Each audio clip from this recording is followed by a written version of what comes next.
You're listening to the We Are Libertarians podcast network. Find all of our shows at wearelibertarians.com. So whether the market is doing gangbusters or looking more like a dumpster fire, a good, well-rounded stock portfolio is necessary for any investor. Robinhood is a platform that aims to democratize finance for everybody. Robinhood believes everyone should have access to financial markets, so what they did was they built their system from the ground up to make investing friendly, approachable, and understandable for newcomers and experts alike. What I love about Robinhood is that you don't need an account minimum to start. There are zero fees for trading, and you can even purchase cryptocurrencies such as Bitcoin and Ethereum. Join today by tapping the link in the show notes to get a free stock just like that. I mean, it's just free, just for signing up. And this free stock can be anything from SiriusXM to Apple or any of the other thousands of other publicly traded companies just like that. You've got everything to gain and nothing to lose. So go get your free stock today by checking out that Robinhood link in the show notes today. Real fast, let me go ahead and tell you about InboxDollars. Are you looking for a side hustle so easy you could do it while sitting on the toilet or in between commercials watching your favorite show? Unless you're like on demand and commercials are like an ancient thing to you, hear me out. InboxDollars has your back. For 20 years, InboxDollars has paid over $59 million in cash rewards to its members for doing everyday online activities such as reading emails, taking online surveys, playing games, and watching videos and TV. They also have ongoing promos and contests for members to win money online. And they share the top ways for people to get beauty samples, free printable coupons, and other free online stuff. With so many easy ways to earn extra cash online and having fun in the process, it's no wonder Forbes, Mashable, Bustle, and so many other trusted outlets name InboxDollars the easiest and fastest way to earn money online. If you're looking for a way to influence future products and services while getting paid at the same time, then InboxDollars is for you. Click the special link in the show notes of this episode today and get $5 just for signing up. Get this $5 signing bonus just for creating an account. That's InboxDollars. The link is in the show notes of today's episode. Get it, get your $5, and get started.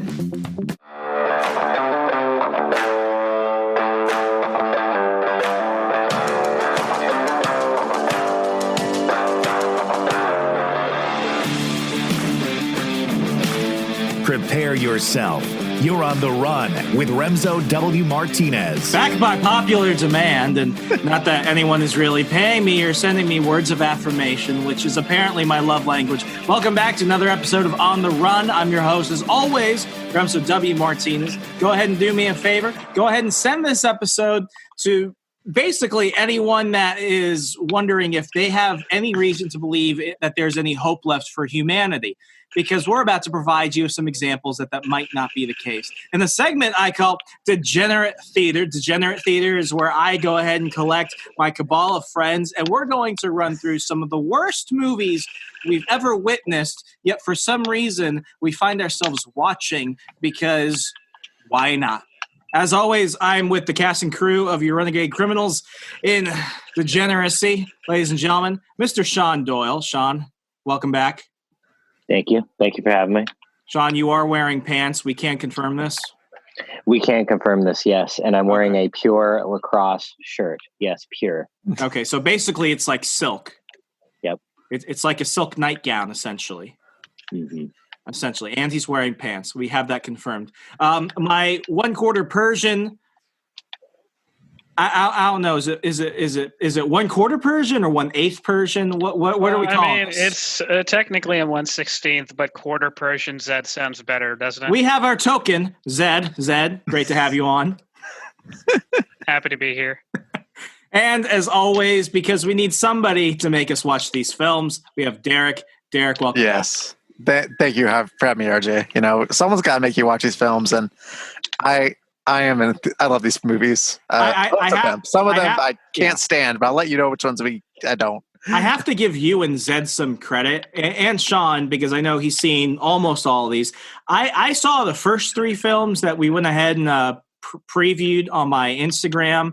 Folks, if you're not following me on Instagram, follow me at HeyRemso, HeyRemso. For the Instagram stories, I really try and put out stuff as often as possible. Your questions that you submit, your suggestions, the polls, everything, it really helps us tailor the show for you. And this is one of the episodes that you wanted to see more of. So, whether you can survive with your sanity at the end of this is questionable, but we're doing this all out of love and boredom. Mostly boredom. Yes. But some love. I give it up. Some. Sean's wearing pants for this. You should be happy. Yes, please. Zed, how about you give us a preview? What were the criteria for the films we were looking at, and what should people kind of expect? Because we've got more than what we previewed, and frankly, some of these films I didn't see, but after seeing some of the clips that you're going to pull up later, I'm kind of happy I didn't see them. Yeah, so a lot of these movies are from like the 80s and 90s. And they're just, to describe them, they're so bad that they're good. They're almost comedic. It's almost its own genre. Like, it wasn't intentionally made to be terrible, but the outcome is just pure comedy. Kind of like The Room. Mm-hmm. That crazy guy, yes. Tommy Wiseau. I love Tommy. And what's funny is, he's great.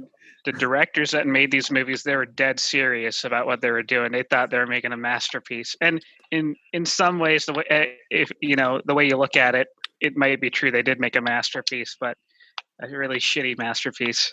That's putting it lightly. Before we get started, this is actually, one of those awesome moments, all these years later, folks, we've all known each other for more than a decade. Sean and, Derek used to share diapers or something like that.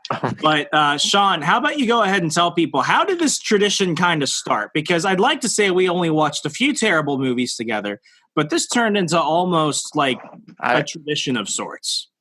Dude, this turned into like a whole ordeal. Like, we just started like going to Walmart, picking out shitty movies out of a bin and watching them with like Walmart candy. And then just good time, rotting our brains out practically. And I think that's why, I probably failed physics once in high school. I probably became a lot dumber of a person because of some of these.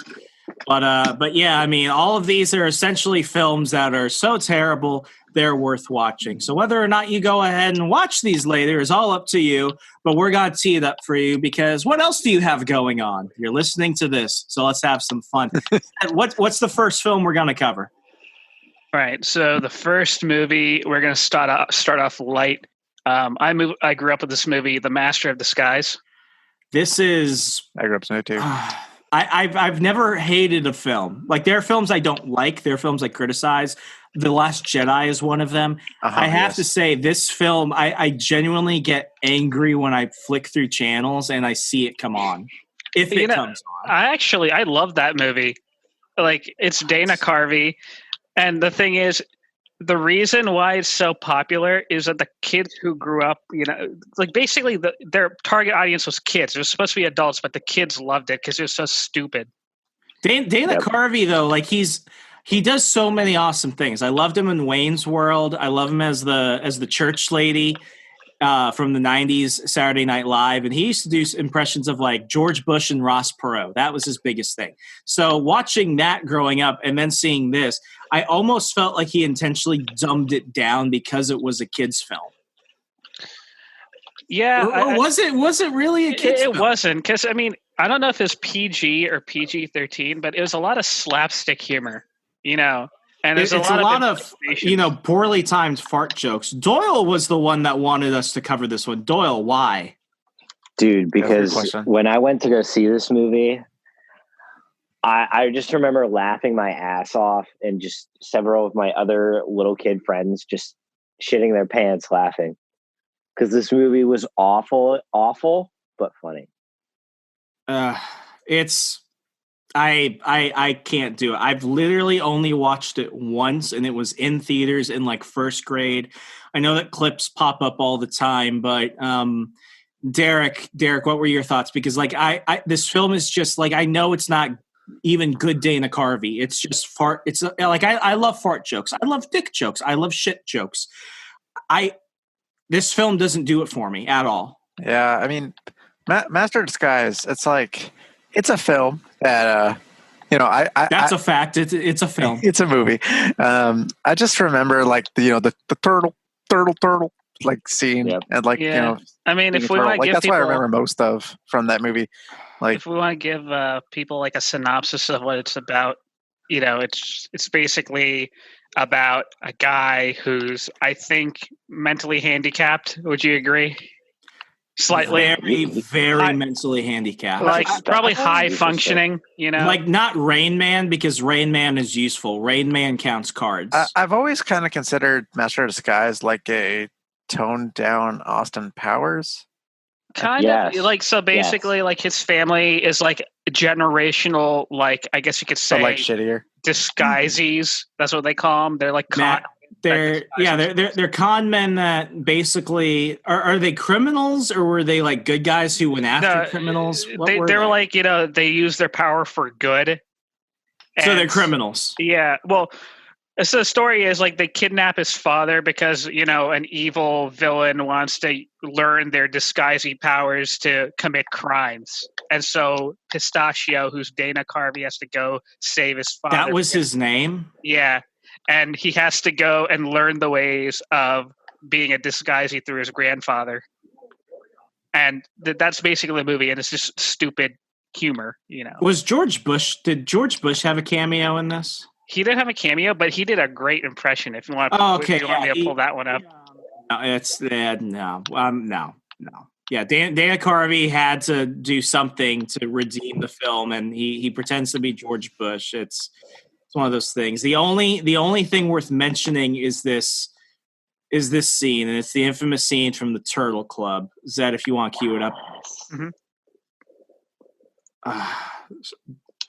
Doyle, you're smiling. That's what bothers me. Because I love this. Yeah, I don't mean to keep harping, but the name Pause it. So for people who can't see this, and if you want to watch the full video of this, you can go to the We Are Libertarians Patreon to actually watch us react to these clips, because I mean it's worth a watch. But it is. He's in a giant turtle soup, and the Turtle Club is like, it's a club, but he took it literally, and he has turned himself into a turtle man of sort. Yeah, he identifies as a turtle, it seems. Sexually identifies as a turtle. Mm-hmm. Okay, you can play it now. It's just a name. I think you're taking it a little bit too literally. This actress was pretty hot. What's her name? Do you know? I don't remember her. Did she do anything other than this? I don't think so. I think maybe she's like not sure. This movie probably killed. She probably killed herself after this. Not exactly, but am I not turtly enough for the Turtle Club? Is he okay? He's fine. He's fine, Turtle. Turtle. He's dreamt of this place ever since he was a child. Turtle. Do you think we can go in for a moment? We'll be out in 5 minutes. Please. All right.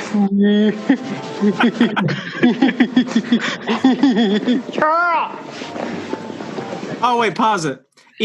So he's wearing a green suit. The back of the suit is designed like a shell. Yep. And maybe it's good I didn't watch this beforehand. Like, she plays him off as being like a special needs child. He looks like one of those characters from those live action Super Mario Brothers movies. Yeah, he is. Oh my god, the Goombas. Yeah, doesn't he? He's a Koopa with a Koopa shell. He's like a St. Jude's kid. It's just sad. Zed, I did actually look up that the cast. I think it's Jennifer Esposito. Who the hell is Jennifer Esposito? She sounds familiar. Was she like a big thing in like the early 2000s, and then she faded away by like 2004? Familiar. Kind of like it was a Cameron Diaz, right? Cameron Diaz is still a thing, though. Her known roles are for being in Crash, Summer of Sam, Don't Say a Word, Taxi, and Welcome to Collinwood. Oh yeah, she was in Taxi. She was the police chief in Taxi with Jimmy Fallon and Queen Latifah. And she played Special Agent Alexandra Quinn in NCIS in 2019. Like, I don't know if any of you like watch the NCIS. good NCIS. Yeah, just she die. Normal NCIS. Alexandra Quinn. Yeah, she gets shot in like season 2. Spoilers. She dies. Yeah, I remember. Yes, NCIS. Very almost 20 seasons. No. Turtle? No. Not turtle. No. Hi. Who is this actor? He was in a lot of 90s and early 2000s. He's like he plays like the magical black person stereotype in films. Well, the thing is, he's Indian. And oh wow, he's in a lot. Misconstrued that. He's in a lot. He was in a lot. He was in Mr. Deeds. He was in Independence Day. He was in The Mummy. He was the guy who ran the museum in the Mummy movie. Oh yeah, either he's like super ethnic or he plays like a British guy. Yeah, in some cases. Mm-hmm. Yeah, he's the bad guy usually. I like this guy. He always plays those like cameo roles. He's a cool guy. He's a cool guy. Hi. Could you tell me, do you recognize this? Charles. I recognize that label anywhere. I made that cigar for the private collection of Devlin Bowman. Devlin Bowman.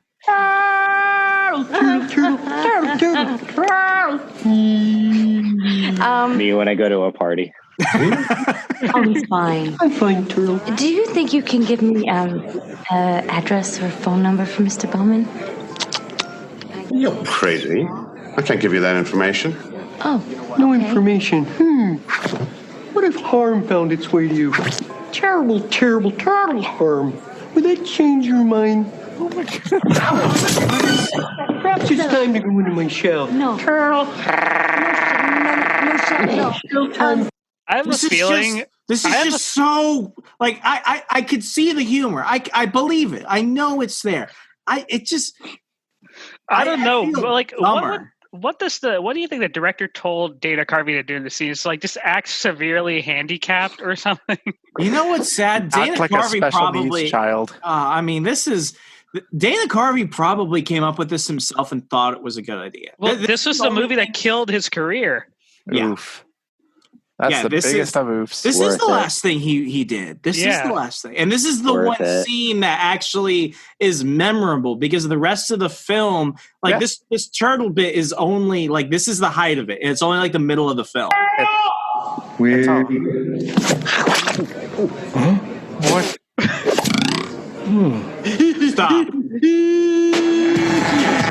Okay, so he just literally was able to put his head into his shell. He came out. He bit off a man's nose. The CGI is so early 2000s. Then he spits it back. This is okay. He starts spinning around. If this was a rated R movie, he would have been bleeding from the nose, right? I almost wish this was a rated R film. This would be like Joker. This was me last week. We live in a society, and I'm tired of saying it's not. It's like I almost wish it was. You get what you deserve.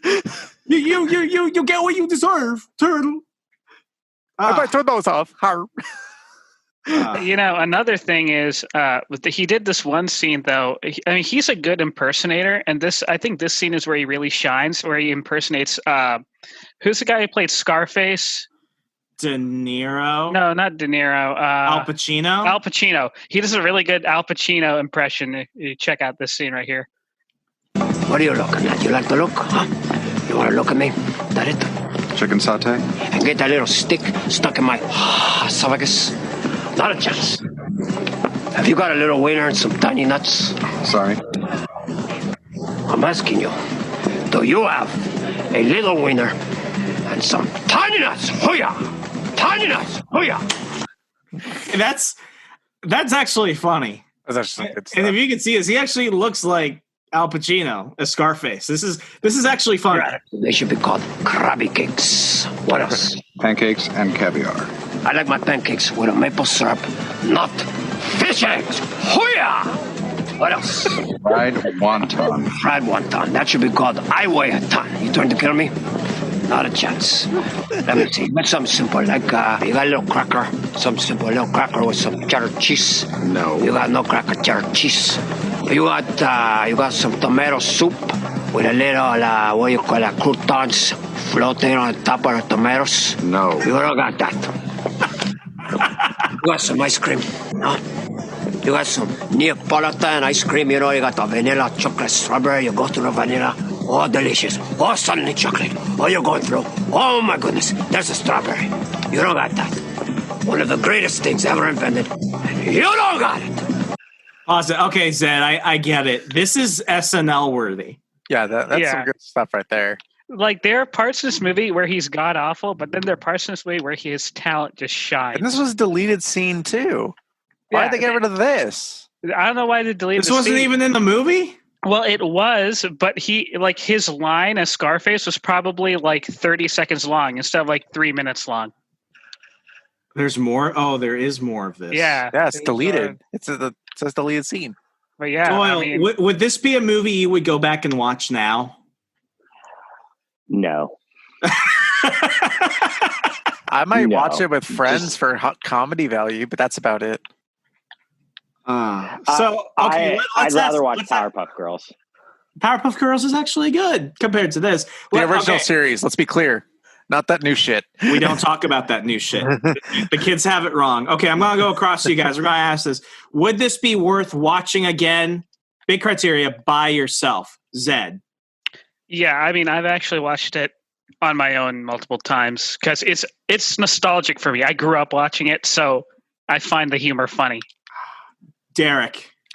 I think I might watch it with like friends just to laugh. But you wouldn't watch it by yourself, which is the big difference. No, I would not watch it on my own time by myself. 0% chance. And Doyle, you wouldn't just watch it at all. You're done with this. Yes, it's had its phase and it's gone.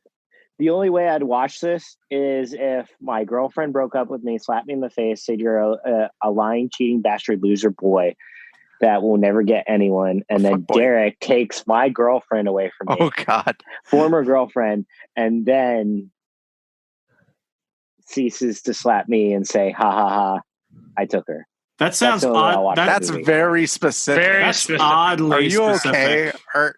Are we okay? Do you want to talk about it? Maybe in another episode.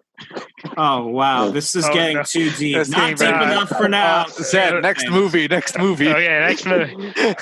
Okay, so next movie is Samurai Cop. Yes. Okay, I gotta admit, you guys have been talking about this movie for several years.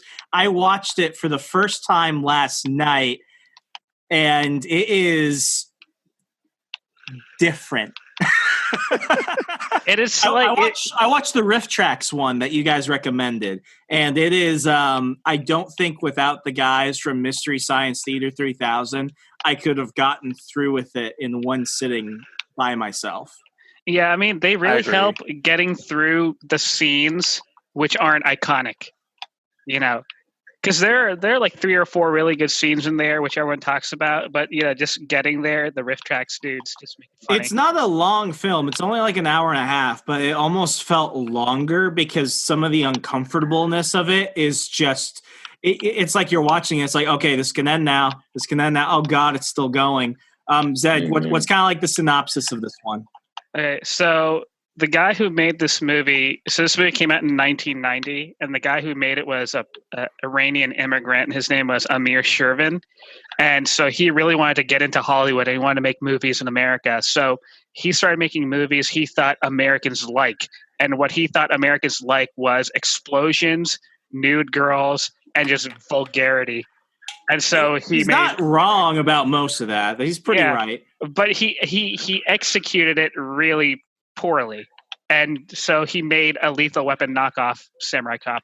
I want to bring up, like, when I saw the poster for the movie, it's got Robert Zadar, who's and this is just the film critic in me. When you do the main characters, you usually put the protagonist first. They put the bad guy first. I had to Google it. Robert Zadar is the bad guy, and then Matt Hannon is the good guy in the film.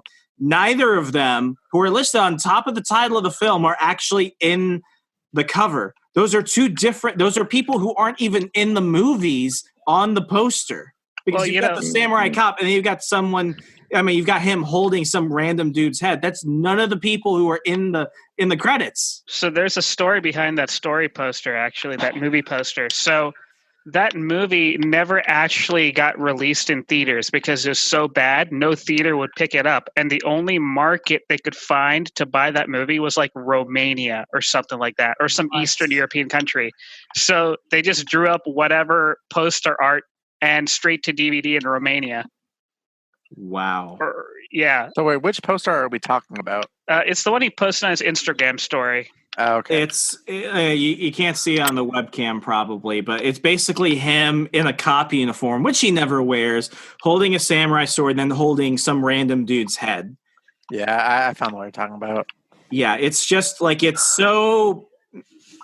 Oh, I didn't realize that a tagline. You have the right to remain silent. Dead silence. Yeah.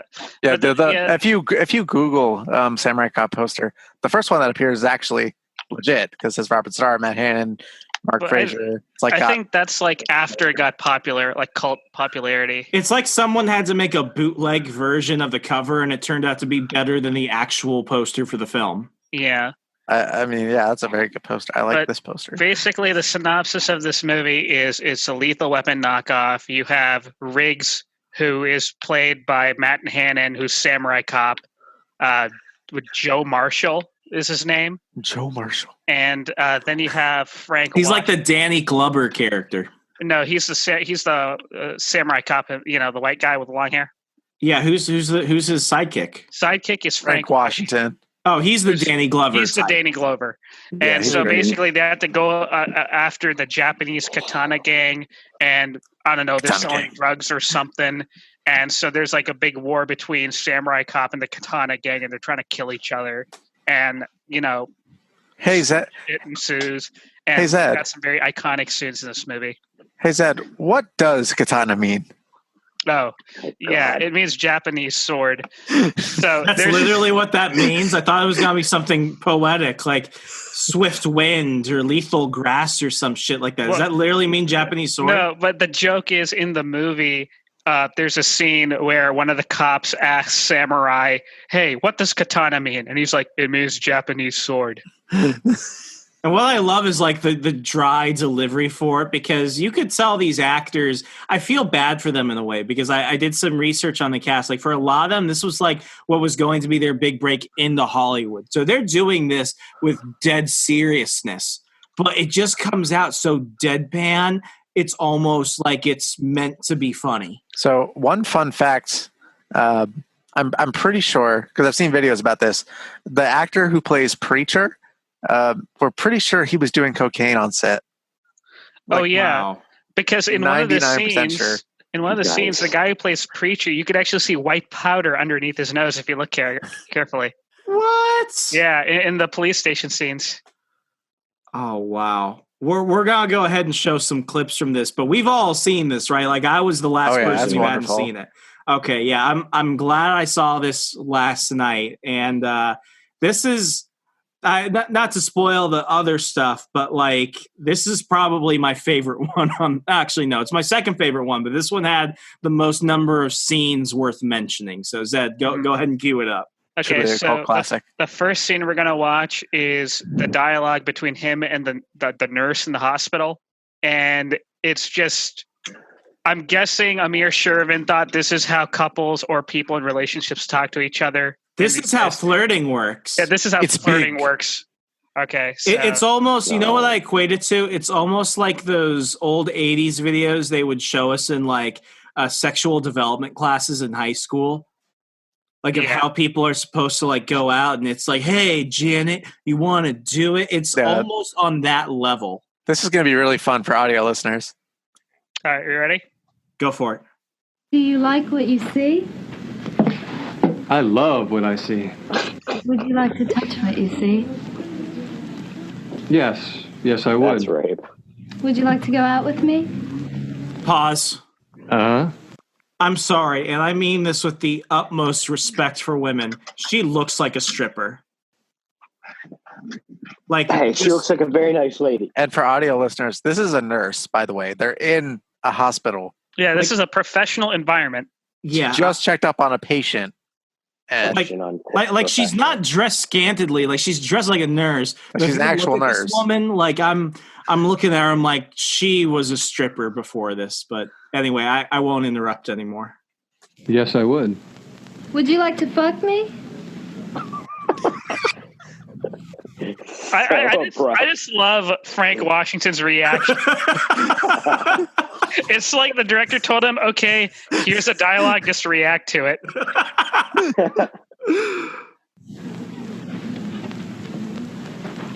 Bingo. God. Doesn't interest me. Nothing there. Nothing there? Oh, what? Nothing there. They are talking about his dick. What right? would interest you? Yeah. Something the size of a jumbo jet? I have a sticker of this right here. On your what? On my laptop. Just Frank I've seen Washington. it. It's beautiful. It's a wonderful sticker. Oh my God. Have you been circumcised? Yeah, I have. Why? Well, your doctor must have cut a big portion of it off. Oh.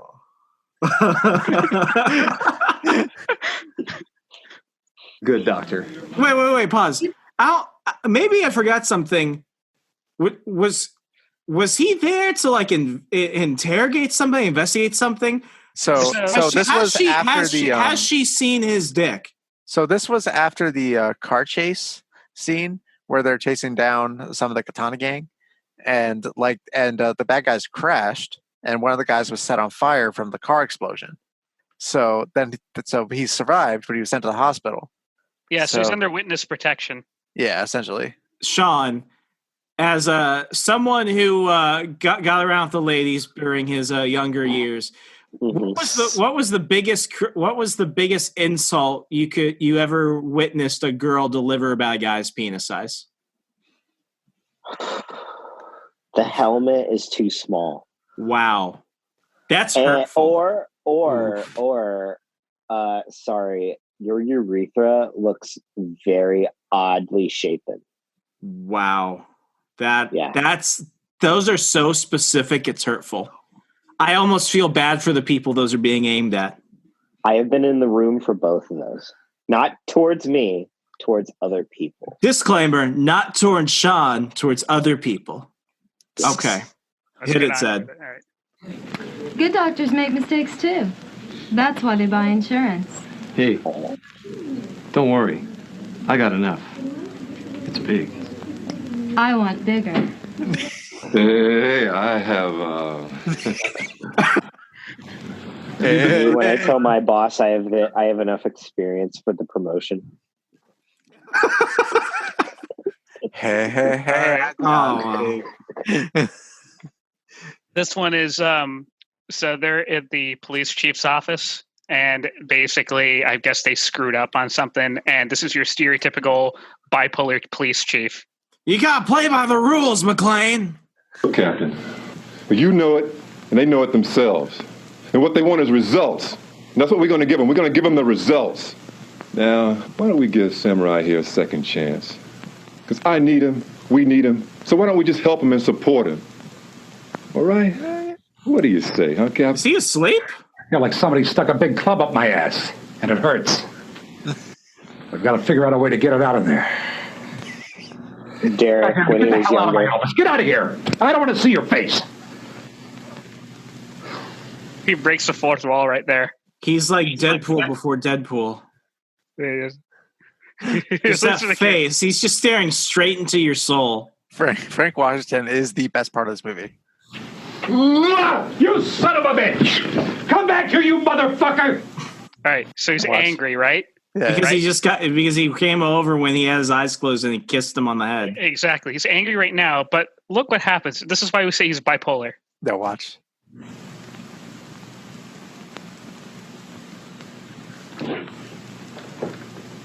What? That is okay. I have a question about Samurai Cop. Is he a cop who's a samurai, or is he a samurai who's a cop? Because they mentioned that in riff tracks. I'm actually like, so his backstory. His backstory is this: he trained with monks in Japan to become a samurai, but like he's still a cop. So he's basically a cop who's a samurai. Like, so they call him samurai respectfully, but they're not like expecting him to go out with like a sword and shit. That's why. Okay. Pretty much. Mm-hmm. And there's also a Samurai Cop 2. They made a sequel to this shit? It's years later. It's like a a reunion tour. It is, the same actors and everything, but it's just they got the same people to come back for this? So they got Fujiyama to come back. They got Frank Washington and Matt Hannon to come back. And are unfortunately passed. And then Peggy, the blonde chick who's always hitting on him, she was also back too. These people, it's like I genuinely think, what were they doing between those films? Stripping, selling drugs, all of the above. So I mean, but the thing about Samurai Cop 2 is this: half of that movie is actually a sequel to Samurai Cop, and the other half is Tommy Wiseau having a breakdown. Wow. Oh yeah, it's bad because they brought on Tommy Wiseau, and he's basically just like a different storyline. That's like You're not actually talking about Tommy Wiseau, right? I am. No, I'm not talking Tommy about Wiseau. I'm talking about Samurai actual Cop Tommy. 2. Like he's in Samurai Cop 2, and it's just half the movie is him breaking down. What? Yeah, and I think this is what happened. Is they made Samurai Cop 2, right? And they started filming it, but I feel like they ran out of funds. So they're like, hey, Tommy, since you're a fan of Samurai Cop, why don't you just record half an hour of you just breaking down so we can finish our movie? I mean, my theory is he was just on set having a breakdown. They were just filmed it. Like everybody lied to me. They hate me. Fuck my life. Oh, hi, Brad. Oh, hi, Mark. Oh, hi, Samurai. Hi, Mark. Oh, hi, Mark. Okay. Everybody lied to me. I did not. I did not hit her. I did not. Oh, hi, Mark.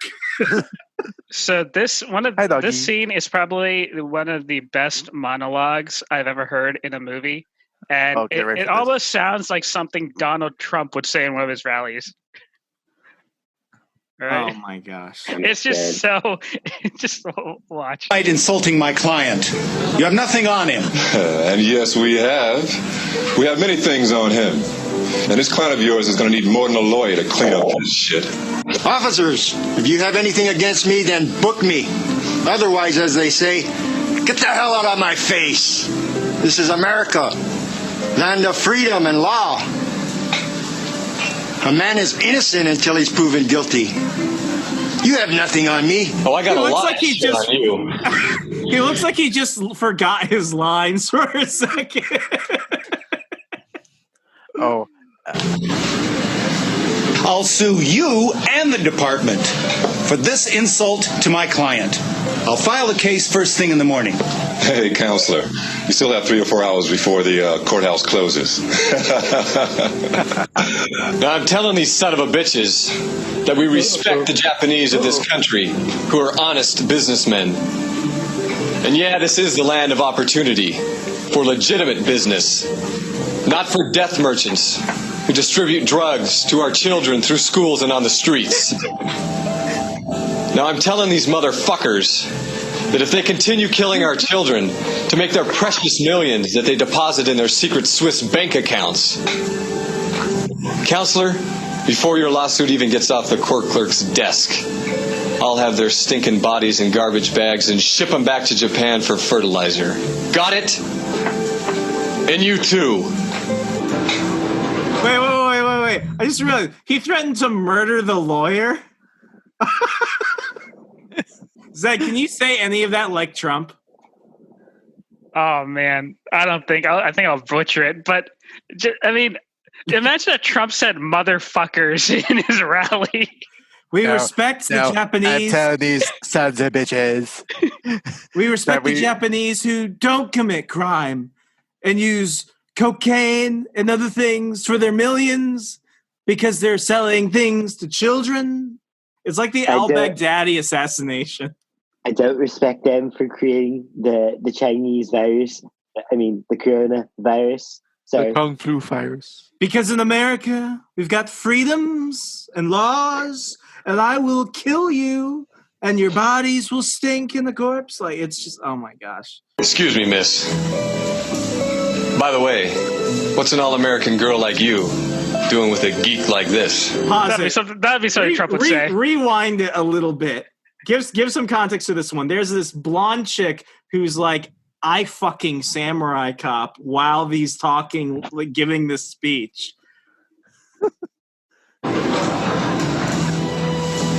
Excuse me, miss. By the way, what's an all-American girl like you doing with a geek like this? Yeah, and the geek is the Asian guy, apparently. Oh, that seems racist. That's what Riff Track said. That's ooh, so racist. That's actually kind of racist. Oh my gosh. Here's the chopped arm scene. Yes. Get my men, dead or alive. Move! Here's the only samurai sword in the movie. So what are you going to do? Fight this guy barehanded? They stole that from Indiana Jones. So what this henchman did was he just pulled out a sword, and a samurai cop is about to do that, and his partner says, "What are you gonna do? Just barehanded?" He pulls out a gun, and he shoots him. Cuff him! I'm in! Uncuff him!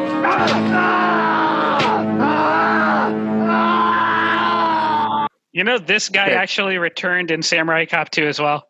Did he have his arm? No, he didn't.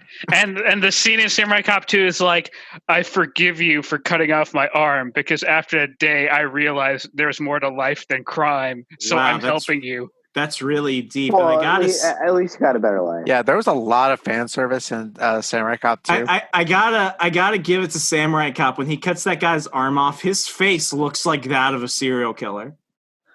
It's wonderful. Just right there. Know, some people say Matt Hannon looks like Steve Carell in a wig. Doesn't he?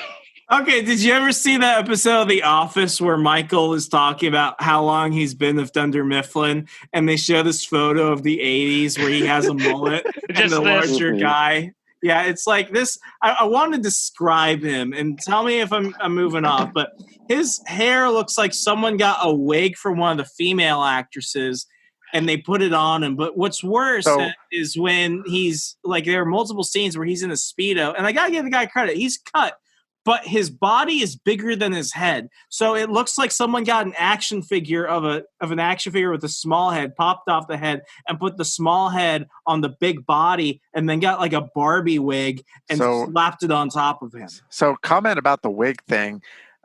So he actually is wearing a wig for some of these scenes. And the reason for that is because they thought they were done filming the movie. So Joe Marshall, Matt Hannon went to get a haircut, and he got a haircut, and then they come back to him after he gets a haircut, and they're like, we need to film some more scenes because the footage was bad or something. I gotta give him credit because it's so much better than Superman and Justice League with the mustache thing. Yeah, so they gave him a wig for some scenes. Like there are some scenes with natural hair and others with a wig. In this instance, what do you think that is? I think that's his natural hair, but I don't know. This is natural. The wig was mainly in the beginning of the movie because they filmed the beginning of the movie last and the end of the movie first. Yeah, like whenever he's wearing a hat, that's when he has a wig. He's wearing a hat a bit in this movie. This is still I would not have known that unless you brought it up, Derek. And I gotta give him credit. Like this is a way better way to switch it around than what they did to Henry Cavill in Justice League with his little baby mouth. Yeah, so he actually is wearing a wig in some scenes, but his natural hair is in others. Well, that's all I have for Samurai Cop. So next one is Future Force. But before this, but before this, would you watch this by yourself, Zed? I would, but it's a lot more fun watching with friends. So if you are going to watch this movie, watch it with friends. Yeah, and I did watch it by myself. I would watch it by myself again. I'd rather watch it with other people, but at least the Riff Tracks version of this was worth it. Derek? Kind of similar boat to you guys. I watched this by myself, but a lot more fun with friends. Sean? Same. Okay. So we're all in agreement we could watch this by ourselves again, but it's still better with friends. So this is, I would call this, I would give this a passing score. Okay, then the next one is one I like. This is a movie I would love for them to play at like Alamo Drafthouse. I would love to get shit-faced and watch this movie. It's called Future Force, and it has David Carradine in it. David Carradine from Kung Fu, from Lone Wolf McQuade, from Kill Bill, or as you might remember him, as I remember him, my sophomore year of high school, the guy who died by masturbating. Oh, no. So, yeah, RJ, you know more about this movie because I've never seen it. So if you want to give us a synopsis. Oh, brother. Okay, so basically it takes place in the weird dystopia called the 90s, which they're calling the future, even though the film was filmed in 1989. And for the record, David Carradine was never like an A-list actor, but I felt like he could have done better than this. I felt bad for him watching this film. And as I did some research, I found that Future Force did play in theaters, but only in one country, Portugal. And then somehow it made it in bootleg copies to the U.S. Basically, David Carradine is a bounty hunter, and he works for an organization called COPS, Citizen Occupied Police Services, or some shit like that. And basically, it's all these people. They're like the Warriors. They all wear like leather biker vests and fingerless gloves and tight jeans and combat boots. And what they do is when they go collect criminals, they're not collecting them like regular cops. They get paid a bounty. So all these other bounty hunters will fight each other sometimes to go fight these people. But here's the strange shit, and this is the only like feature thing about the film. The whole film, when you watch it, it's like they filmed it in the same like 5-mile block of like the shittiest parts of LA or San Francisco. So it's just them really just driving around the entire film, which is sad because David Carradine, I know him for doing karate. That's what he does. He does barely any karate. The only redeeming factor in this entire film, which is about him protecting this journalist, I guess, who's got some dirt or some evidence showing that the leader, the president of the COPS organization is actually corrupt. They never really assess how it is or why, but that's what's going on. So he has to protect this woman. He has this glove, which is part Iron Man armor, part Nintendo Power Glove, part Doctor Strange cape, because you can't tell if it's alive or not, but it shoots lasers. And that's all there is to say. I watched it straight, sober, intentionally, and that's all I gather from it. It is like, I feel bad for David Carradine. If it weren't for how his death made us remember him, this would be the worst thing he ever did. So that's all I've got to say about that. And please, if you're going to watch it by yourself like I did, watch the Riff Tracks version. Because other than that, it's just so fucking stupid. Yeah, like you just have to have a good sense of humor to like this movie. Do you want us to pull up a clip? Go ahead and pull it up. This is the one scene where they probably put like $20 towards CGI. Right. So this is the right scene, right? Yeah, this is like at the beginning of the film. He's hunting down some drug dealers or some shit.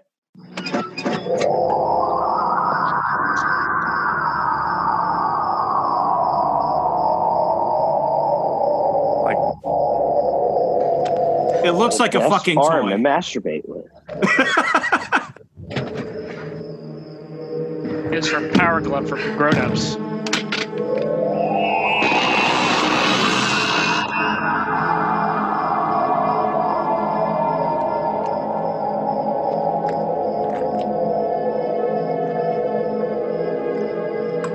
You guys haven't seen this before, so I really want to hear your reaction. Basically, you got some bad guys in the car, and they're going to run him over, but he just grabbed them with the glove.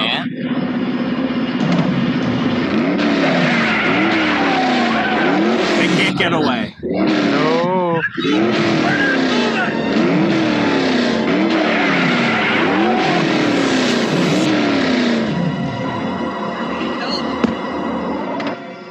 He gave up. Die. It's your choice. All right, man. All right. Give up. Sit tight while I run in the computer. Got that? So he's supposed to be some cop? Yeah, man, we got Yeah, it. he's a bounty hunter. They could drive away right now.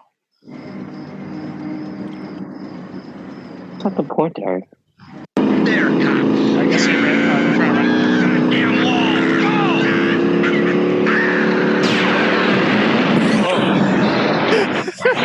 They were about to run him over, but he blew up the car with his power glove. Love it. Let me guess, the car's going to explode. I thought I was just going to stop it or something. Me, when I tell my ex, we're done. You wouldn't think there was an explosion. He just walks away.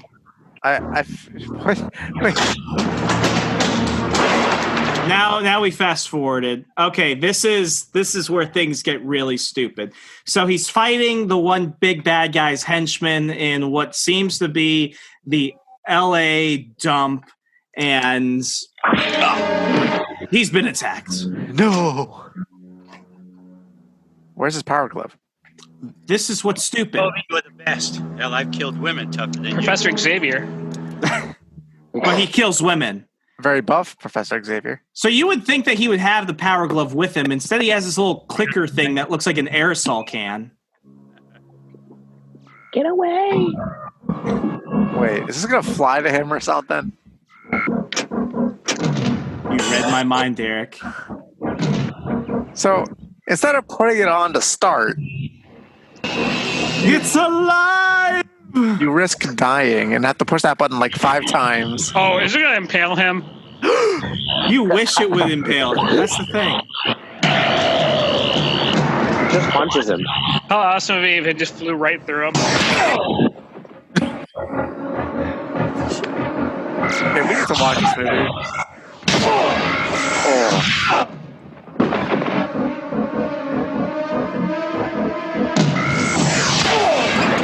Let's go.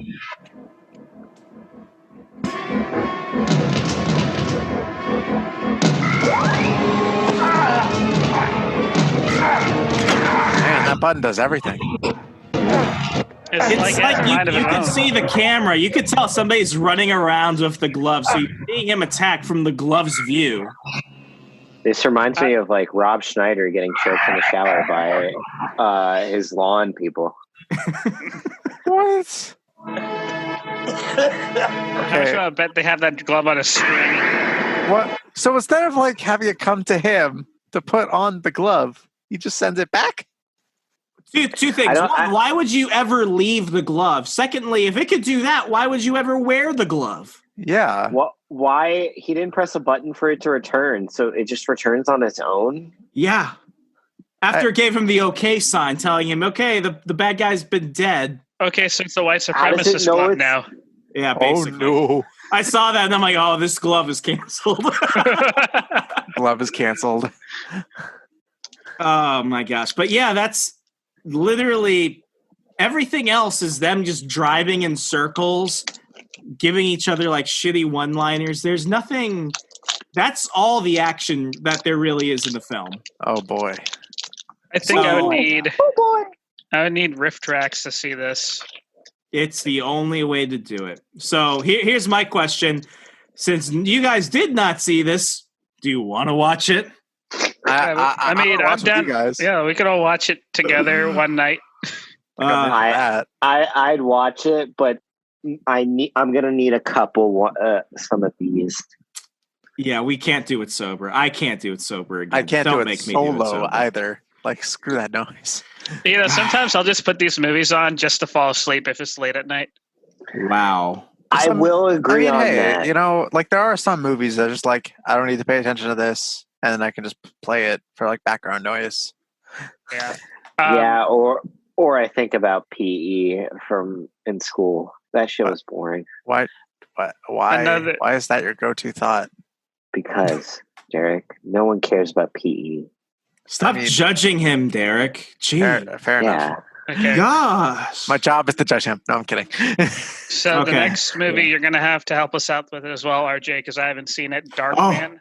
This is the best, worst movie ever. It's Darkman. Yeah, so Darkman, and this is... okay. Is he dark? Not really, but it's... Hear me out. Okay, so Sam Raimi from The Evil Dead, who would later go on to direct Spider-Man, is a director we all love. And Sam Raimi loves two things. He loves horror and he loves superheroes. And he does them all well except Spider-Man 3. We don't talk about that. Hey, that had some great scenes, though. It's worth the memes, but it wasn't worth the film. In the early 90s, as Marvel was selling off all their licenses for certain films, for video games, TV shows, and movies, he actually tried to buy the rights to do a Spider-Man film. And he was actually competing against James Cameron. James Cameron would later get the rights and write a script, but the studio would later fall apart and the rights would later get bought by Sony, giving us eventually the Spider-Man trilogy with Tobey Maguire from the early 2000s that would, like Destiny, be filmed by Sam Raimi. But at the time, he was really upset that he couldn't do that. Then he wanted to direct Batman after Batman Returns, but they got rid of Tim Burton and they brought in Joel Schumacher for the Batman films that we also don't talk about. So what he did with his brother was they crafted an original script for a brand new hero called Darkman. And Darkman is basically a deformed freak who can make plastic faces of other people and essentially go undercover and fight crime. But that's not the best part. The best part is they made 3 movies of this. But what makes this specific film so good is that Darkman stars Liam Neeson. It does? Liam Neeson. Qui-Gon Jinn. Ra's al Ghul, Schindler's List. We all love some Liam Neeson. Taken. I know what you did for my daughter. So this is basically this scene that we're gonna watch is probably the one part in the film where it's like I bet Liam Neeson wishes this movie was forgotten. But basically he's set on fire by some bad guys. He gets his Darkman powers, but he's going crazy. And the thing about his mask, which is what he's wearing in the scene, his masks can only last in sunlight for an hour. After an hour, he has to go run and hide, and then he looks like a freak again. So it's not only messing with his body, it's messing with his mind. So wait, does he look fine at night? No, he has to. He creates these lifelike masks that's made out of like this skin, but the skin deteriorates in sunlight. So that's why he can only be in a disguise for an hour. So he's reconnected with his girlfriend. Well, I guess my question is this: like, if he's wearing a mask at night, he's good for the whole night, right? No, the masks only last an hour. Okay, you said daylight, so I thought it like deteriorated only in sunlight. The movie doesn't make sense, Derek. You just have to accept the mystery. Fair enough. But what's really weird is that after the lab explosion where he's on fire, they think he's dead. He comes back and he's reconnected with his girlfriend. So they're at this park, and this is where you see Liam Neeson in probably his worst film moment ever. I love you, darling. Oh, it's good to be back. Oh, Julie Hastings. I'm gonna win for you the biggest, fuzziest, pinkest animal doll in that rack. Yes. That's not what you was gonna say. Why does it always have to be so dramatic? I have my hospital sessions, Jules. I'm not 100% cured yet, but I soon will be. Where is this place exactly? Pate, I want to be involved somehow. Can I at least take you back there? No, please, Julie. I don't want you to see me there. I don't want you to think of me as an invalid or some kind of a freak.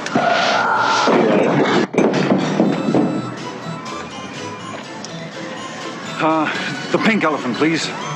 I'm sorry, buddy. It don't count unless you're behind the line. Those games are always rigged. I was behind the line.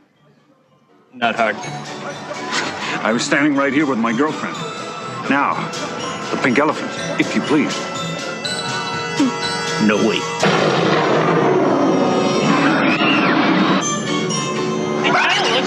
It doesn't looks like a serial killer in this movie, doesn't he? This is the film where if you want to see him at like his most comedic, you're going to see a lot of things that you didn't think you wanted to see from Liam Neeson. It doesn't matter, Pete. It matters. I won a pink elephant for my girlfriend. Why don't you just get lost, pal? The elephant. Quickly. Didn't you hear me, weirdo?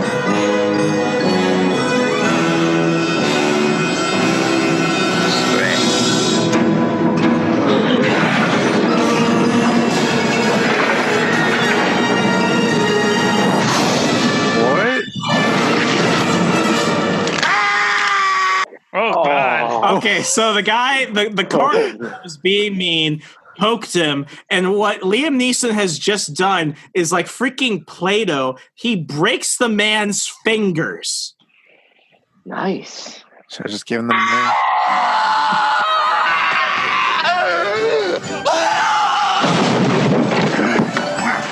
Take it down. Take it. Take the fucking elephant. Why does it sound like Batman? Take it. Take it. Take it. The fucking elephant. Right on. Right on. This is him, like, this is schizo Liam Neeson. Oh, and you can see his skin falling apart now. Pause it. I just realized he takes the elephant with him. He does. He's going to take it to the hospital. He has to cover his face. Wait! Half man and a freak. He's a freak, ladies and gentlemen. He's a freak. A freak. Yeah, that's the clip. That is my favorite scene in the film. There are other scenes in here, but this is the one where it's like this is what makes the whole film. And I love that camera cut where they show the Carney screaming and then Liam Neeson like screaming and yelling. So it's like this weird, like he doesn't know how he should feel. And then his girlfriend is just absolutely terrified. But the part where he's like, take the fucking elephant. It's like, oh, that's what she said. So many shades of Liam Neeson's acting range. Mm. Oh my gosh. All right. So our next film is Miami Connection. So would you like? Would you guys want to watch that? I would watch it. I've seen it. I actually saw it in theaters. Actually. So what? Yeah. So Riff Tracks will do live broadcasts in select theaters. It's called Riff Tracks Live, and they'll show like a movie like Miami Connection, where you go at like 8 p.m. and they're live streaming from another theater doing a live show. So you can watch them doing live commentary. Oh, I did not know they did a Riff Tracks version of this movie. I have to find that. It's on Amazon Prime. Okay, I watched. I bought this my freshman year of college from like a dollar video store, and I watched it like an entire weekend because I had no other plans. But this movie, I love it. I absolutely love it. The next two films start a different actor. You guys know the bald guy who played the Mummy in the Brendan Fraser movies? Mm-hmm. He becomes Darkman, so he replaces Liam Neeson as the main character. They play the same character, but he's the Darkman for Darkman 2, The Return of Durant, and Darkman 3, Die, Darkman, Die. And these films are just so atrociously good. Oh, wait, are you talking about Darkman? Yeah, what the fuck do you think I was talking about? I thought we were talking about Miami Connection. No, they don't have a Riff Tracks for Darkman. I'm sorry. God damn it, you There's no Riff Tracks for Darkman. I mean, you can probably send a request.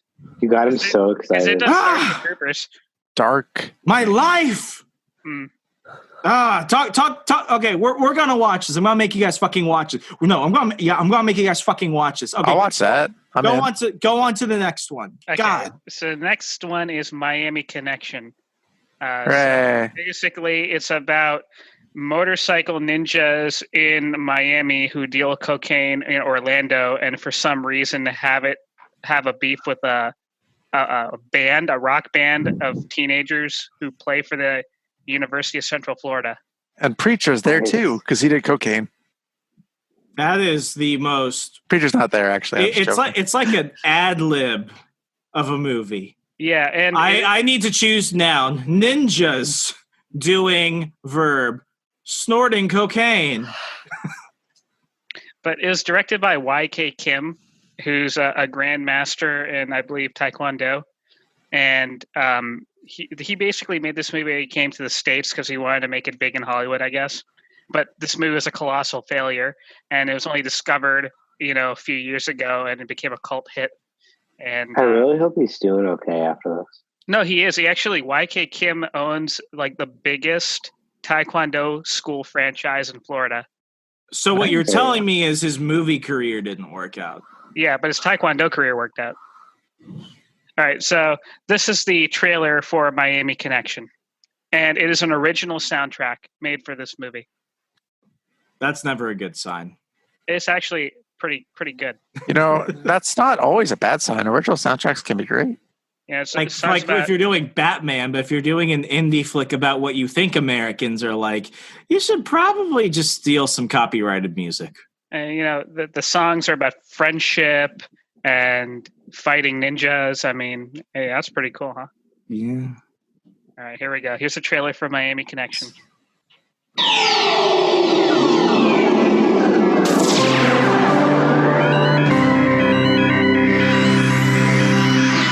When did this come out?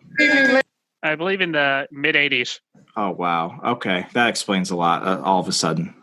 Gentlemen, we have a special treat for you today. We have a new house band with a new dimension in rock and roll. We have the one, the only, Dragon Sound!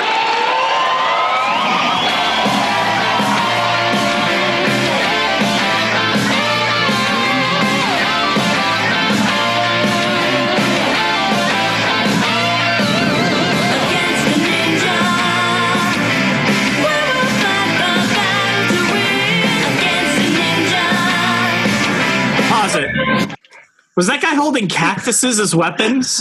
What was he holding? I thought that was a nail bat. Like from Negan? What is he? What is that? I think it looks like an electrical pole. I don't know.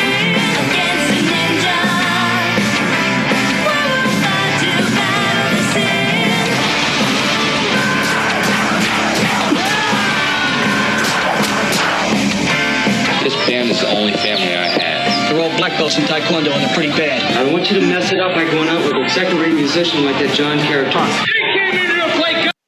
Okay, so they're black belts in karate or Taekwondo. They're black belts in Taekwondo. They're in a band. And they're university students. And they're all orphans. And they're all orphans, yes. This is my favorite anime. And they go to the University of Central Florida. Nice. Okay. Damn songs for kids!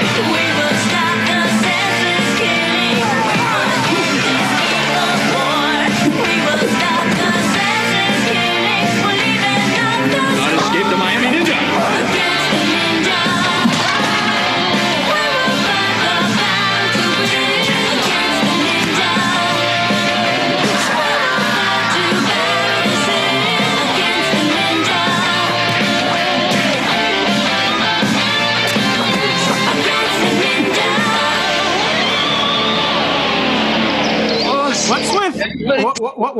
What's with guys in the 80s with like jerry curls and porno mustaches? I think the earlier in the 80s you go, you start to see a higher rate of both mullets, jerry curls, and porn mustaches. That was the guy who actually did the original soundtrack for this movie. Who's the black ninja in this one? No, he's the guy with the mullet. The porn mustache guy? Yeah, the porn mustache guy. Yeah, he did the original. All this like music you're hearing is from him. It's OG. I mean, it's good music. I like it. Yeah, he makes good music. It's oddly specific, though. We must end the senseless violence. We're ninjas. We have to stop the fighting in the street. It's almost like if you're a cop and you're listening to this, it's like, this band full of orphans who are, University of whatever. They all happen to be black belts. I wonder if there are these teenagers fighting in the streets. Being ninjas. And It's their like Cocaine band Power name, Rangers. Their band name's called Dragon Sound.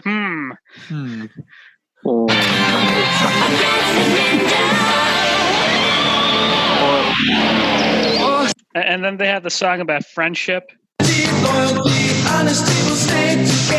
sad you could watch that.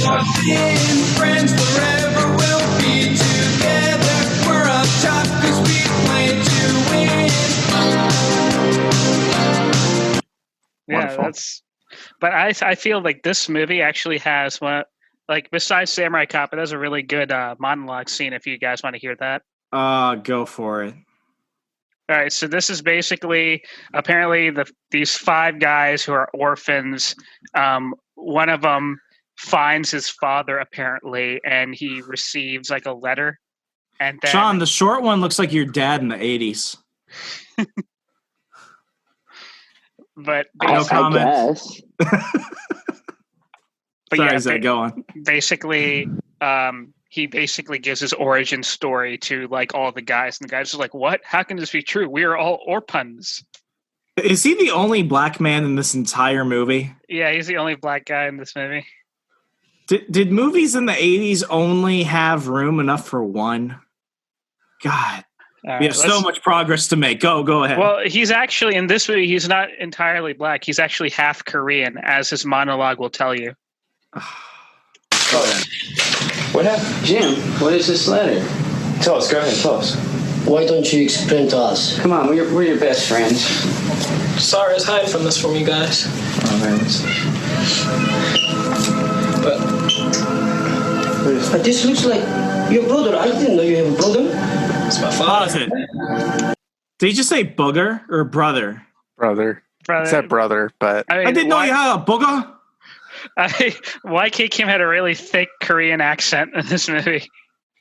Wait, that's him? Yeah. So the Asian guy is YK Kim. He acted in his own movie. He Tommy Wiseau'd this bitch? Okay. I did. Father. What? This is your real father? Yes, it is. Are you sure? I didn't know you had a father. I thought we are all orphans. We are all orphans. We are all orphans. And I gotta say, like, everyone has a father. It's like, you mean you weren't just born to no family? That's crazy. I thought you were open.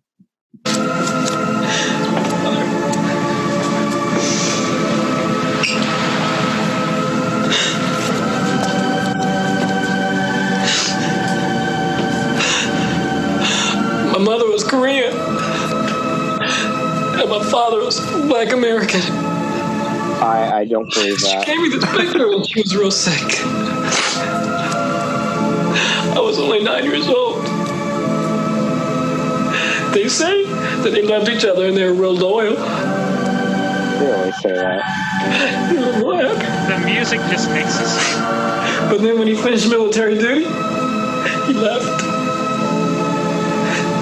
And we never saw him again. That's what she said. She told me to find him.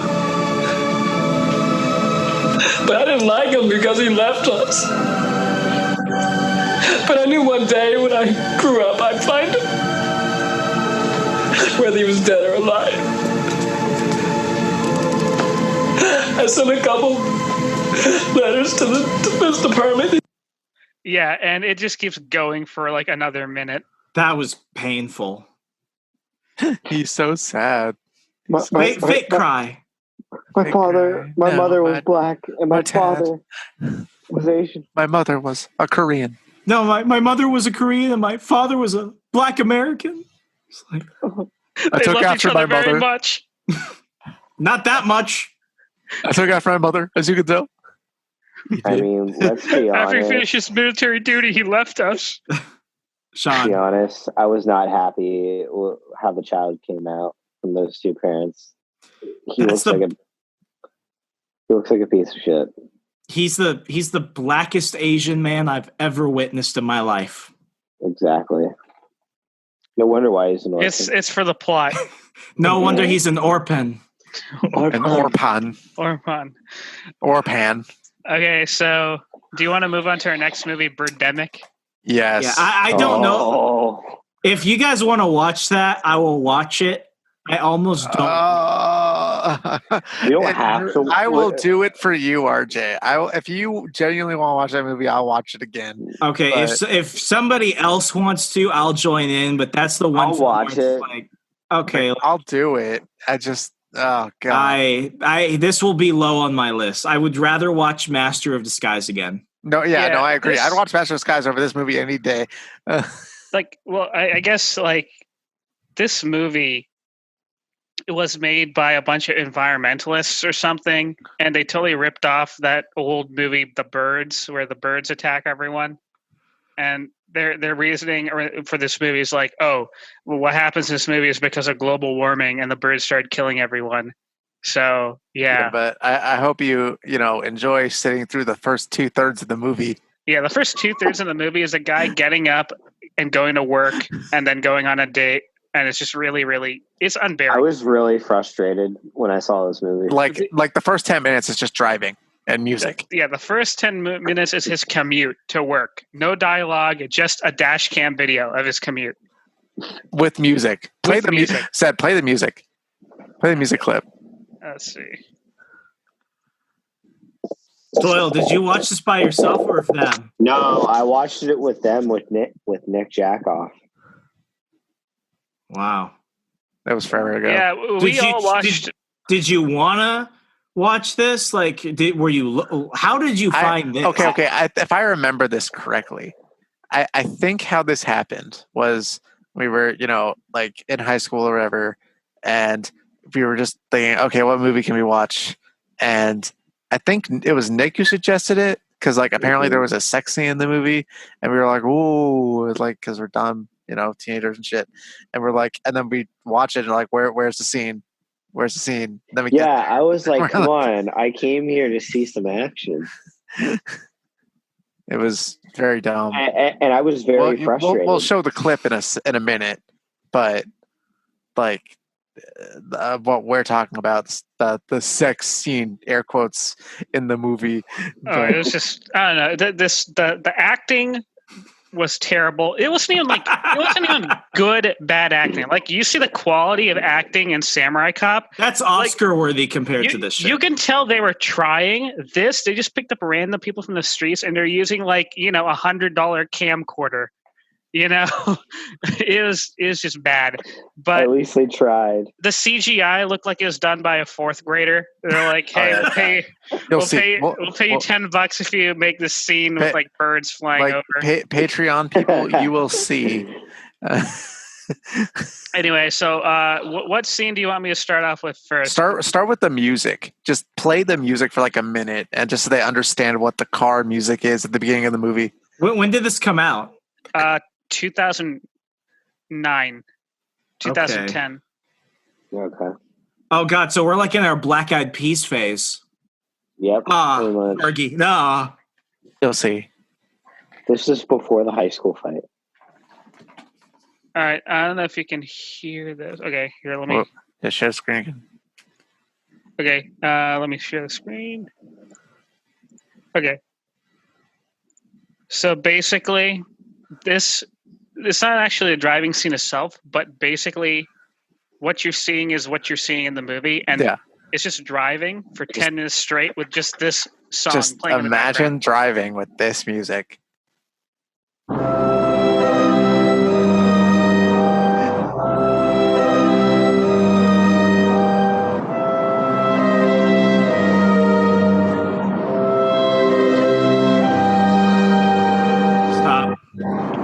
I feel like we're gonna see some some credits roll across the screen from Pixar, A Car's Life.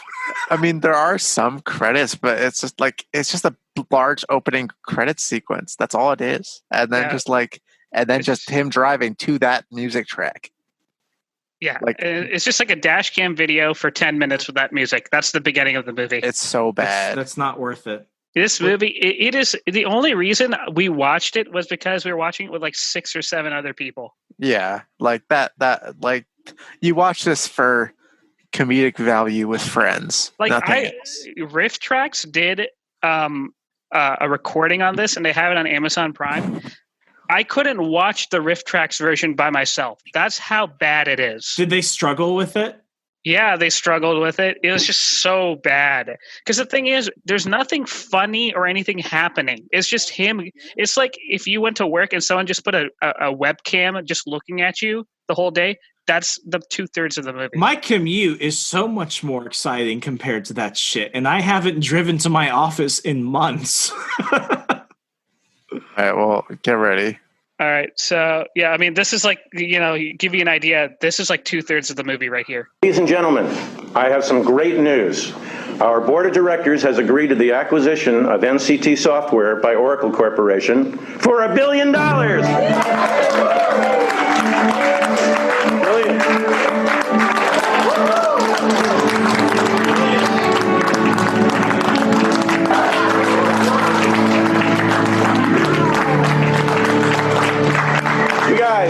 You guys have worked hard, and you've all earned your stock option. Congratulations. Pause. It's as if the prior clapping never happened. Yeah, it's like they filmed 2 separate scenes. They're like, hey, what should we put in the movie? Neither. Make up something people would be happy about. And they're using like stock Windows Movie Maker like sounds. It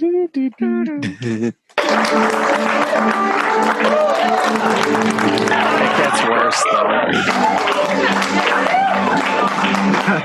That's such a Doyle move. That's a very Doyle move right there. For our audio viewers, he's shaking the chair. No, he's pumping the chair. Yeah, so that right there is the first hour of the movie. And you may be wondering where are the birds? Yeah, the birds don't come until another hour of There's like garbage. 0 birds for like 2/3 of this whole movie. Did you guys ever see that movie, They Come at Night? No. Long story short, no one comes at night. That's how I feel about watching this right now. All right, guys, so here's where the birds actually come. And you'll see how terrible the CGI is. I guess you could say the romance scene is also in this clip. Do you want to share that as well, RJ? Yeah. Okay. I want to see what got Doyle so frustrated. Get ready. So stupid. What do you think? Pause. Notice what's on the back of the TV. It's like, all right, guys, you ready to film? Yeah. Oh, but they forgot to turn off the TV. No, it's like more realistic. It's like a Billy Mays commercial, but the way she comes out with the music and everything, this looks like a softcore porn. She's hot though. Yeah, no, she looks great. Yeah. You look fine. Fine. Pause it. They're both objectively pretty people, but this directing makes them look like 2 aliens pretending to be humans sucking each other's faces.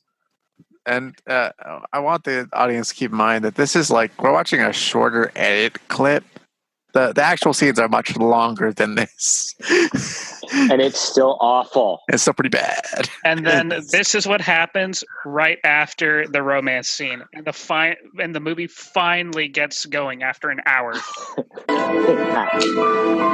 1 hour. I definitely kissed that loud.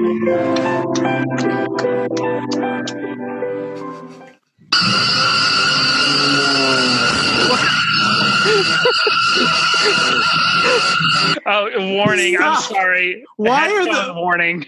Why are the birds blowing up? This is like Pearl Harbor. For the audio listeners, the birds are just dive bombing into the ground and exploding and loudly, like squawking. This is like Bird 9/11. It's like they don't even look like birds. They look like Play-Doh. Mm-hmm. It gets worse. It's. I mean, and you hear this one bird sound on loop for the next half hour.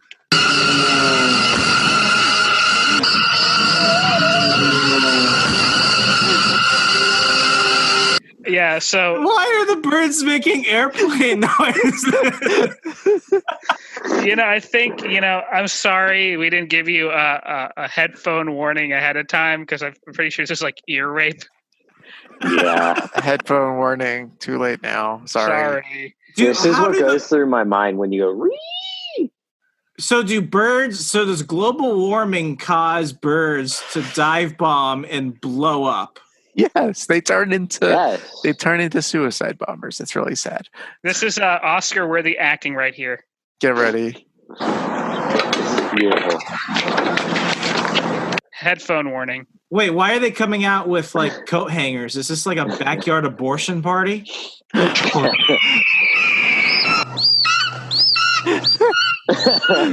they're literally T-posing. That's all they're doing. Awful. All right, pause it real quick. So, like, for the audio listeners, like these birds, just picture them T-posing in front of these 4 people as they try to get into their car, and they're whacking them away with coat hangers. Yeah, and that's the extent of the CGI. Just like really shitty PS2 animated like birds. All in T-poses with like slight flaps. Like, Doyle, the birds are coming and you have to leave your house. Do you grab a coat hanger? Please, I'm not grabbing the coat hanger. I'm grabbing the chainsaw, the 30-06, and a pair of clean underwear. Just one? Because who knows what's going to happen with these dive bomber birds.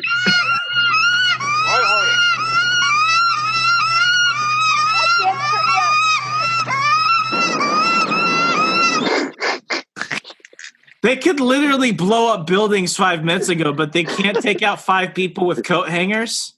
Dude, coat hangers are the most dangerous weapon when it comes to birds. Wait, go Tell back. me somebody dies. Does somebody die in this film? Yeah, No. go to the gas station scene. Yeah, go here. Oh yeah, this was like the gas station during Corona. Yeah, go here. Pandemic, like when it just started.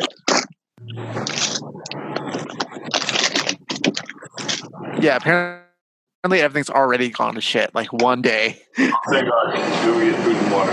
Okay. It turned into the set of The Walking Dead. Okay.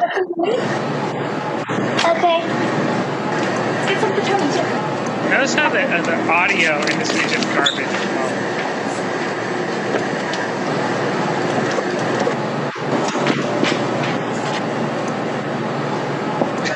Bitch, get toilet paper. Yeah, that's Corona Gold. Oh no, here they come. Here they come. Dive bomber! God, my ears. Oh, that's loud. Now they have a gun? Yeah, now they have a gun. Randomly, the dude that was getting laid and then fighting birds of coat hangers suddenly pulled out. Doesn't somebody die here? Or did they get to the car?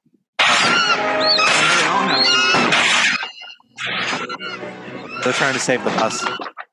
Like they're attacking these people on a bus. Oh my gosh. Thank God they're not hitting the people on the bus. That was not a real person in the bus. That's a fucking mannequin. Let's go. The birds are gone. Oh, I guess they are people. Well, shit. Let's go. Fooled you. Totally fooled me. CGI. Wow. Apparently these birds are acid too. Wait. Let's play. Look, the birds shoot acid apparently. That's like the freaking Nickelodeon Slimeathon right there.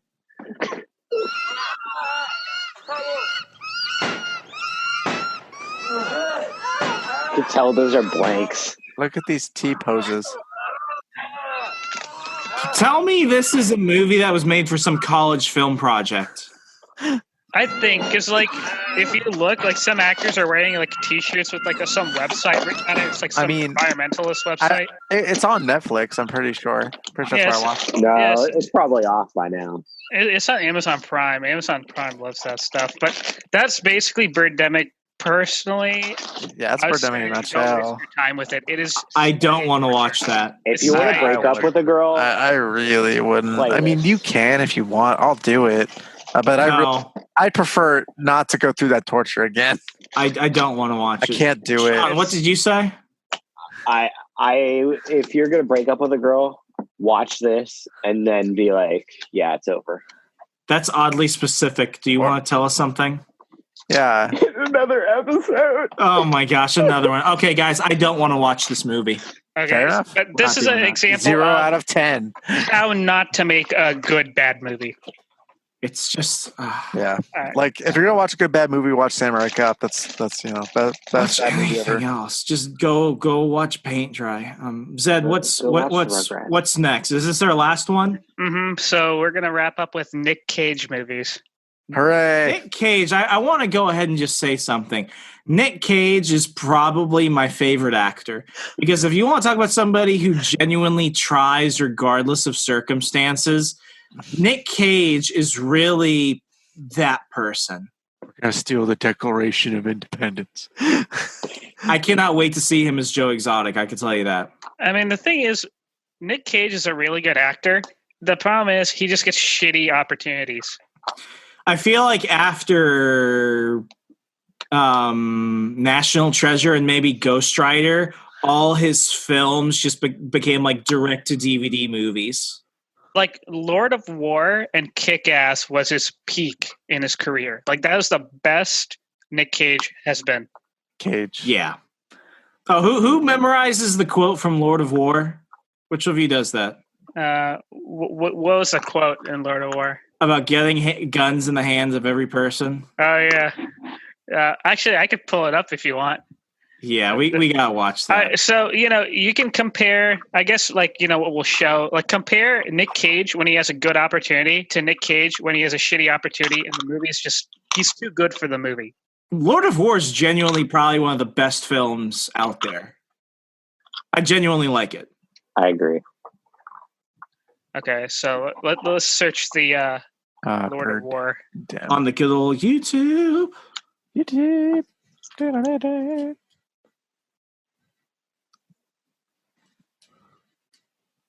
Man, there were a lot of clips. Nick Cage. So just check out Nick Cage's acting right here. Like he's so good in this movie. Is this where they're showing like the life of a bullet scene? Oh, there he is. His delivery of this monologue is absolutely brilliant. That's a lot of ball casings.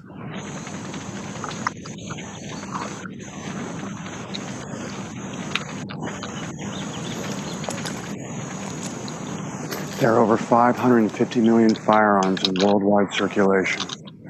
That's one firearm for every 12 people on the planet. The only question is, how do we arm the other 11? How do we arm the other 11? I like that. That is peak Nick Cage. The question is, how do we arm the other 11? Kick-Ass, Nick Cage.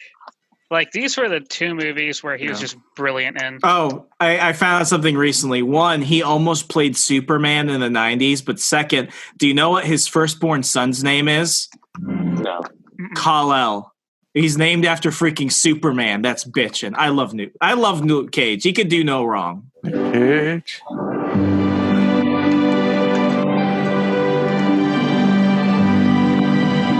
Daddy, I'm scared. Come on, Mindy, honey. Be a big girl now. There's nothing to be afraid of. Yeah. Oh, This is child. gonna go to some. Only for a second, sugar. A handgun bullet travels at more than 700 miles an hour. 700 miles an hour. So at close range like this, the force is going to take you off your feet for sure, but it's really no more painful than a punch in the chest. Why are you getting punched in the chest? You're going to be fine, baby doll. This is what I do when my kid tells me he's not playing lacrosse. I mean, you shoot them in the chest? Yes. Because there's just no use for that kid anymore then. Wow. And then here's another scene that this portrays, Nick Cage's, amazing ability in acting. I've never seen this. Ronnie. He's really good at delivering monologues. Nothing is anybody's fault, but things happen. Look. He looks like Wolverine. This wood It's fake. 5 years ago, I was engaged to be married, and Johnny came in here, and he ordered bread from me, and I said, "Oh, okay, some bread," and I put my hand in the slicer, and it got caught because I wasn't paying attention. The slicer chewed off my hand. It's funny because when my fiance found out about it, but she found out that I'd been maimed, she left me for another man. Oh, it's terrible. You had blood between you and Johnny? Yes, that's it. Johnny's fault. I don't care. I ain't no freaking monument to justice. I lost my hand. I lost my bride. Johnny has his hand. Johnny has his bride. You want me to take my heartbreak, put it away, and forget? Now, I was genuinely freaked out by that. Now, watching those 3 scenes, if no one knew who Nick Cage was and you showed them those 3 scenes, would you and asked them, is this a good or a bad actor? What would you say? Good actor. He's a good actor. Fantastic. And so the problem is because Nick Cage apparently is in debt or something, he has no choice but to take movies that are just his agent basically stole all his money and ran out of the country. So now Nick Cage has to do everything that comes across his way to get out of this debt, which is a curse, but it's given us some scenes in some films that are questionably not his finest moments. All right, so, he has to do any film that comes. So this is him doing 211, straight to DVD movie about a cop who is working in a middle of nowhere town, and there's a bank robbery, and, stuff goes to shit, and he's just not having a good day. And that is when we began taking incoming fire, and my partner. Pause it. You can tell he's about to snap. Sean, can you tell me, is there something wrong with Nick Cage's face? Yeah, there's some kind of just either I can't explain. Bad plastic surgery or something. I don't know. I'm sorry. Go ahead, Zaid. No other maybe actor's boner. I don't know. We had one ride along in the back. You had a ride along in the back? Where's the ride along now? Where's the ride along now? I don't know where the ride along is, sir. What took you so long? Chandler, I just need to know if there was. I need to know where the ride along is. What took you so long? We can only get to this active shooter as quick as possible. No, you were an hour late, and we were outgunned. Chandler, and my son is dead! He's dead! He has a child on the way! What took you so long? I feel like Nick Cage just vents his frustrations on set, and they just record it. Is his actual son dead? Derek. No, but something else is definitely happening with him. Yeah, because, you see him in his older movies, how he's brilliant, and now in all these shitty straight-to-DVD movies, he's just going crazy. Brilliant. Oh, my gosh. Here's a scene where the pharmacy won't refill his prescription. Same movie? Oh. Different movie, I think. Actually, real life. Matchstick Men. Yeah, Matchstick Men. Real life. I feel like he comes out with them like every couple of months. I'm losing track. Drink plenty of water with that. Thanks. It's just Nick Cage in real life. I'll be right with you, sir. Filling a prescription. Someone's just filming. This is my mom last week when she couldn't get her. I don't have a prescription. Sir, please wait your turn. I know, but this is an emergency. Hey, buddy, ever heard of a line? Hey, have you ever been dragged to the sidewalk and being until you pissed blood? Oh my God. Does he have Tourette's? Listen, I'm sorry. I really need. I wouldn't be surprised. Yes, thank you. Thank you. Yeah, I need a refill of this. Do you have a prescription? Well, no, but see, my doctor, my shrink, he gave me these, and they're samples of. Darn it, I can't remember the name. It's Prefix something. I'm sorry, sir. Without a prescription, there's nothing. Okay, but you see, I have the packet, sir. So I'm clearly allowed to have them. Now I just need 4 or 5 of them to cover me for the weekend. Let me see it. Pause it. I feel like this is like Yeah, like this is like Eric Cartman from South Park when he fakes Tourette's. Hey, it's okay, everyone. I'm trying to take care of my piss.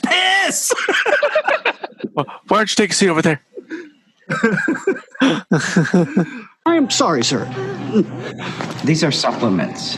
What? This packet contains supplements, sir. No. My doctor gave those to me. They're prefect. They're supplements, sir. Bullshit, man! Prefects! Aisle 4. Prefects. Did you call security? You have a refill for the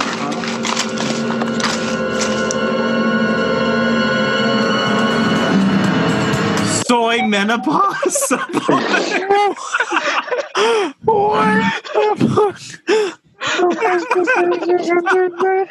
No wonder he was pissing blood. Oh my gosh, that is wow. Well, I think we made some progress tonight. Mm-hmm. This definitely went in the direction I didn't see, but I'm glad it went there anyway. I'm okay, guys. You gotta tell me of these films, which one, if you could watch it right now, which one of these would you go after, Zed? I'd say if we were gonna watch one movie with everyone, Miami Connection.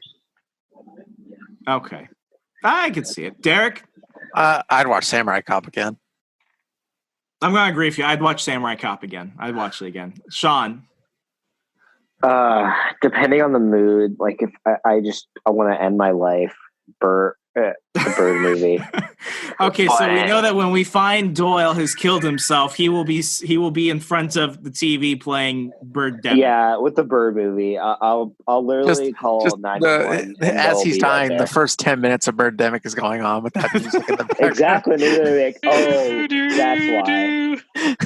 that's why. And someone's gonna walk in the dark room with Birdemic playing and be like, Sean, are you okay? You're awfully quiet in there. You only watch this film when you're God. Well, guys, it's been a great night. Folks, go ahead, follow me everywhere, especially on Instagram, where you can go ahead and pitch into ideas like this. We could do another Degenerate Theater whenever you want. I don't know any other way other than to say I still hate Master of Disguise, and I'll never watch Birdemic. But I don't know. What would you watch? What were your recommendations for the future, folks? Let me know. As always, I'll be here later in the week. I'm Remso W. Martinez with Zed, Derek, and Sean. Another episode of On the Run. I'll talk to you later. Good night. Bye, everybody. See ya.